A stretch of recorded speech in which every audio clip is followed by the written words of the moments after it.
Selamat pagi, selamat bertemu kembali di acara kita Renungan Karedok ya, khusus Renungan Doktrin. Kita akan menyambung renungan kita hari ini, hari Senin tanggal 1 November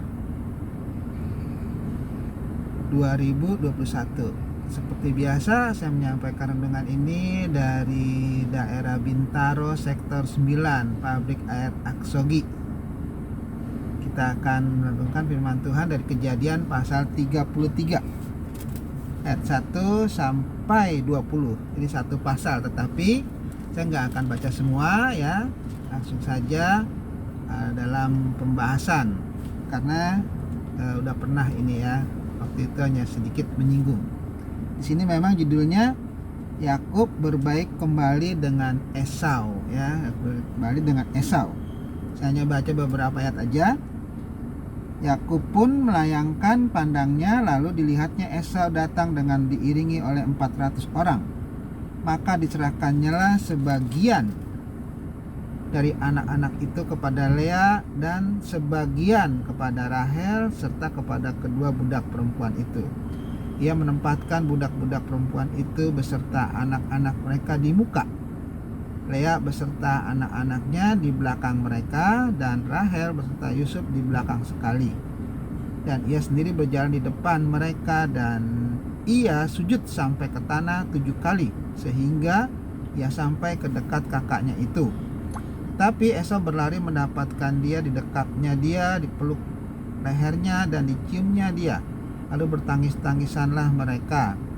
Kemudian Esau melayangkan pandangnya, dilihatnya lah perempuan-perempuan dan anak-anak itu. Lalu ia bertanya, siapakah orang-orang yang beserta engkau ini? Jawab Yakub, anak-anak yang telah dikaruniakan Allah kepada hambamu ini. Nah itu ya, jadi udah kelihatan di sini ya, apa yang sudah Yakub rencanakan kemarin berjalan dengan baik, dan pada akhirnya dia bertemu dengan Esau. Dan Yakub sangat luar biasa di sini ya. Dia berdiri di depan dari semuanya ya. Dikatakan di sini bahwa ayat 3 ya, dan ia sendiri berjalan di depan mereka, dan ia sujud sampai ke tanah 7 kali hingga ia sampai ke dekat kakaknya itu. Jadi Yakub sangat bertanggung jawab ya, walaupun disodorkan pertama kali persembahan, kemudian diatur itu anaknya, istrinya dan budaknya itu, tetapi Yakub sendiri di depan. Dia sujud dikatakan sampai 7 kali, dan sampailah dia ke dekat Esau. Nah, apa yang dilakukan oleh Yakub itu sebenarnya memang cerminan untuk dia bisa mendapatkan kasih dari Esau. Dia sangat merendahkan diri, dan dia ingin agar lebih baik dia dan Esau kakaknya itu berdamai daripada harus bermusuhan. Makanya Yakub sangat berusaha supaya tidak terjadi perkelahian dengan kakaknya. Jadi Yakub selalu dihantui ya oleh kesalahannya dulu.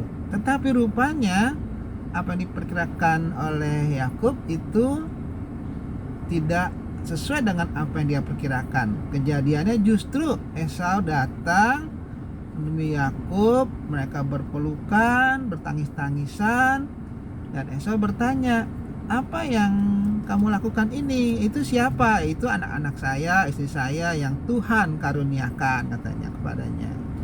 Terus apa yang kamu lakukan kemarin itu? Memberi saya banyak sekali, katanya itu. Dikatakan ayat 8 ya, apakah maksudmu dengan seluruh pasukan yang telah bertemu dengan aku tadi? Jawabnya, untuk mendapat kasih tuanku, itu ya. Jadi Esau bertanya, pasukan yang banyak dan pemberian itu untuk apa? Yakub bilang ya untuk mendapatkan kasih, artinya supaya Esau tidak marah ya. Yakub terang-terangan itu, kata Esau, aku mempunyai banyak adikku, peganglah apa yang ada padamu itu. Jadi nggak perlu. Esau memang sudah sangat kaya juga, dia diberkati Tuhan ya, dia sangat kaya ya, lagi harta benda. Jadi nggak perlu itu. Tapi Yakub maksa ya, kata Yakub maksa di sini dikatakan Tapi kata Yakub, janganlah kiranya demikian, kalau aku telah mendapat kasihmu, terimalah persembahanku ini dari tanganku, karena memang melihat mukamu adalah bagiku serasa melihat wajah Allah, dan engkau pun pernah menyambutnya. Luar biasa Yakub ini kata-katanya ya. Jadi terimalah itu dengan Esau menyambut Yakub dan melihat wajah Esau, Yakub merasa sudah melihat wajah Allah. Benar-benar pujian Yakub nih kepada Esau luar biasa ya. Dia mengambil hati kakaknya dengan pujian yang setinggi langit itu. Dia merasa dengan melihat wajah kakaknya, wajah Esau itu seperti melihat wajah Allah. Luar biasa ini. Dan akhirnya dikatakan di situ bahwa Yakub terus membujuk-bujuk itu ya, sehingga Esau mau menerima apa yang Yakub berikan. Dan setelah mereka selesai melepas rindu itu ya, dan Esau mengatakan, ayo kita jalan sama-sama. Nah, Yakub bilang nggak usah, karena kalau jalan sama-sama ini kasihan, ini kambing domba dan segala macam, jalannya pelan, bisa mati dia mereka, katanya gitu. Lebih baik Esau jalan duluan dan Yakub nyusul belakangan gitu maksudnya. Dan Esau ingin memberikan Yakub itu pengawalnya ya untuk mengiring, katanya nggak usah repot-repot. Dengan Esau menerima Yakub aja, bagi Yakub itu sudah cukup, lebih dari cukup maksudnya, sangat lebih dari cukup. Yakub sudah sangat bersyukur ya. Akhirnya ya udah, itu kemauan Yakub. Dan ayat 15 katakan, lalu kata Esau, ayat 15 ya, kalau begitu baiklah, aku tinggalkan padamu beberapa orang dari pengiringku. Tapi Yakub berkata, tidak usah demikian, biarlah aku mendapat kasih tuanku saja. Jadi pulanglah Esau pada hari itu berjalan ke Seir, tapi Yakub berangkat ke Sukot. Lalu mendirikan rumah dan untuk ternaknya dibuat gubuk. Itulah sebabnya tempat itu dinamai Sukot itu ya. Jadi tempat bersejarah ini bagi Yakub. Dan Yakub membeli tanah, dikatakan di situ. Yakub tiba dari padang Aram, sampailah Yakub dengan selamat ke Sikem di tanah Kanaan. Lalu ia berkemah di sebelah timur kota itu. Kemudian dibelinya lah dari anak-anak Hemor, bapak Sikem, sebidang tanah tempat ia memasang kemahnya dengan harga 100 kesita. Lalu mendirikan mezbah di situ dan dinamainya itu Allah Israel, ialah Allah. Ya, tuh bahwa pada akhirnya Yakub sudah sampai, dan di akhir dia mengatakan bahwa Allah Israel, Yehova itu adalah Elohim ya, atau Yahweh itu ya, pokoknya seperti itulah. Artinya bahwa dari semua peristiwa yang Yakub alami, dia sadar bahwa semua itu karena pimpinan dan penyertaan Tuhan, membuktikan bahwa Allah yang selama ini dipercaya oleh Yakub itulah Allah yang sesungguhnya, Allah yang benar maksudnya ya, seperti yang dipercaya oleh Abraham, oleh ayahnya Ishak, dan sekarang oleh dia. Kenapa? Karena Yakub sampai dengan selamat di tanah Kanaan, tanah yang akan menjadi bersejarah bagi keturunannya, yang dia sudah diganti nama menjadi Israel atau tentara Allah. Nah, itulah perjalanan Yakub ya, dengan sukses dia sampai di tanah Kanaan dan tidak terjadi pertengkaran ya dengan kakaknya Esau. Kakaknya itu sudah sangat kaya juga, Yakub juga kaya, tetapi memang Yakub yang menerima janji dari Tuhan itu, yang akan meneruskan janji Tuhan kepada Abraham, Ishak, dan Yakub, di mana nanti akan lahir Mesias ya, menjadi berkat. Tuhan Israel itu menjadi berkat bagi seluruh bangsa. Jadi apa yang dilakukan Yakub itu sesuatu yang sangat baik ya. Jadi kalau kita mau berdamai ya begitu seperti Yakub ya, jangan pelit ya.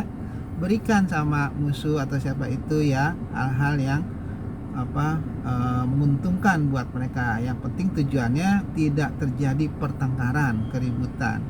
Dan kita lihat pada akhirnya hasilnya adalah bahwa Yakub betul-betul berhasil sampai di Kanaan dengan tidak kekurangan suatu apapun. Dan Yakub sadar bahwa semua itu karena berkat Tuhan. Nah, dikatakan di kalimat terakhir di sini, Allah Israel ialah Allah. Nah, itu membuktikan bahwa Yehova betul-betul tidak sama dengan dewa-dewa yang lain pada saat itu, karena Yehova yang Yakub imani adalah betul-betul Tuhan atau Allah yang menyertai dia, dan yang sama juga menyertai Abraham kakeknya dan Ishak ayahnya. Jadi kita pun gak perlu ragu-ragu bahwa Tuhan yang dipercayai Yakub sama juga Tuhan kita percaya sekarang ini. Jadi bahwa kalau dulu Tuhan menyertai Yakub, sekarang pun dia juga akan menyertai kita.